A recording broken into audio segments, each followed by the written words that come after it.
human rights, democracy and people. Of course, there are some of us who wamedeviate, wamepotea kidogo. But at the end of the day, I think we all take this almost the same Hippocratic oath to ensure. So to date, and consequently later we introduce some free secondary education, right? I've attended the media training session in collaboration with civil society organizations.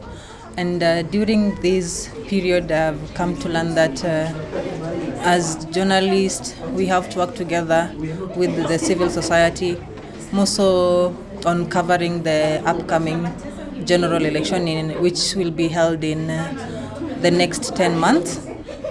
And I just want to thank the organizers for organizing such event, and I would urge them to continue organizing such events to train the journalists and media stakeholders on what to cover and how to report on elections during the coming general election. We are very glad to participate in this conference where we strategize with the members of the Fourth Estate towards ensuring that we have a seamless election, a fair and credible election, and trying to identify the pitfalls that would fall a proper election.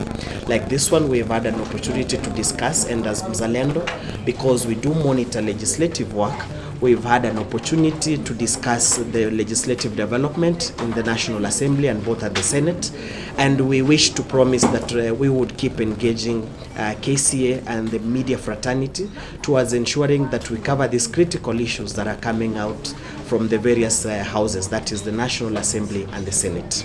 This has been a very important conference for me in terms of just mapping out who we can work with, and indeed it has been very successful.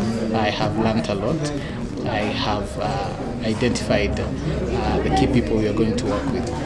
Media is very important in pushing for democratic values. If you look at the history of this country, the media has always been a very prominent player in pushing for change, whether positive or even negative. But when we have shared messages, and when the media is agreeable or aligned to a cause, it is a very potent force in pushing for realization of those ambitions and values. And a good example is just see how COVID happened and how the media was instrumental in putting out the message in COVID. So we are hoping to tap into the strength of the media to push for messages of ethical leadership to voters, to leaders, and all stakeholders in the electoral process. The collaboration between civil society organization and media is a growing concern to both of us, and the need for us to collaborate becomes more apparent as we move closer towards the 2022 general election. As a matter of fact, to acknowledge, we all acknowledge the fact that we need to build this relationship as we go. It is not going to magically happen. It requires a lot of effort and a lot of commitment from both sectors to ensure that this collaboration is enhanced at a much more deeper level.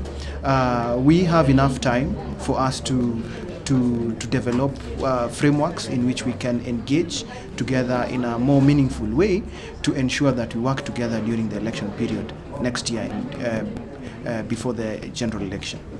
We have had a 2-day conference on enhancing media series of collaboration towards the 2022 general elections.